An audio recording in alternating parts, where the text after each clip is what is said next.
your turn to step up tonight when Josh went down, and you certainly helped out this offense tonight with 3 goals and 3 assists.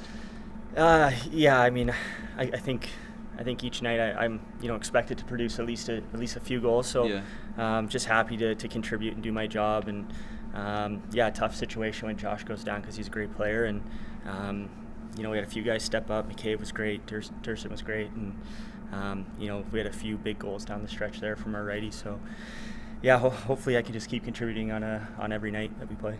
I know that you weren't here last year, but Coach, been a game that this team didn't win last year when they give up those goals in the third and give up that 4-1 run. But just like in the last Philadelphia game, 5 minutes to go, it's 10-10, and you guys find a 4-0 run and put it away. Yeah, I mean, tough game. They've played, all their games have been close, 1 or 2 goal games, and you almost think they're due. So we kind of talked about it all week.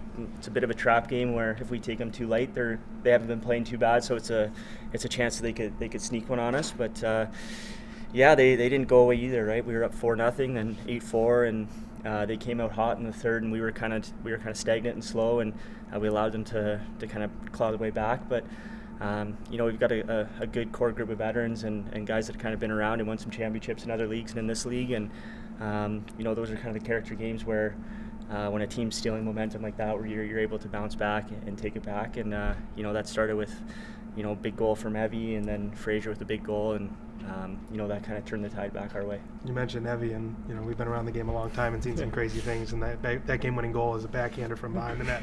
He tried it earlier and missed, and that one goes in, and we still said whoa when we saw it happen. Yeah, he's one of those guys when he's dangerous in any situation, and even for me, like watching that play, I'm on the floor, I'm kind of trying to read him a bit, and I didn't even realize he was going to throw that shot. And how is a goalie going to know what's going to happen or where it's going when his teammates on offense don't know that's coming out of his head. So he's one of those special players that's creative and can make big plays like that. And in a crucial moment of the game like that, where it's tied, and he's not afraid to take that chance, right? So it was a huge goal.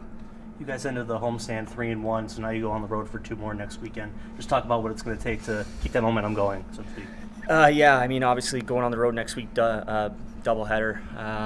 Rochester, I think we embarrassed them a little bit here, and they're a better team than they showed, I think, when they played here a few weeks ago. So we're gonna have to expect a way bigger test than that. And it's just gonna be a week of preparation. Obviously, we'll practice and some time in the gym and some time watching film and just get ourselves prepared. And obviously, the focus is Rochester first, and if we get that one, then we're looking at New England. So 2 tough games, especially New England's playing well, and Rochester's coming off a couple losses, so we'll be looking to win. Did you ever do the back-to-back, going to New England second while playing in Vancouver? Playing the trade, a horse and carriage. Yeah, it's always a bit of a gong show to get there, and you know what? I've done it. Kind of comes with the territory of playing this league, and we're professionals, and we'll be ready. And you know what? It's funny sometimes you play better on those back-to-back games because you're a little more crisp with your passing and your stick skills. So hopefully that will be for us next game. Now, I've noticed over the past couple of years, ever since Thornburn left as our face-off guy, have you guys found like a new guy to do face-offs permanent? You know what? It's kind of been a little bit by committee this year. Obviously, Chase has been doing a lot of them. He's done a great job, and then McKay stepped in as well.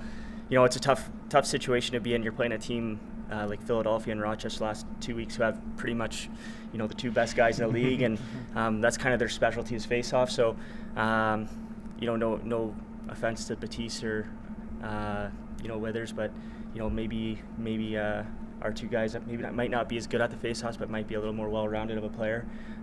Those guys are great to have when it's a tight game and they can get you possession, but right now it's just by committee, and those guys are doing a great job.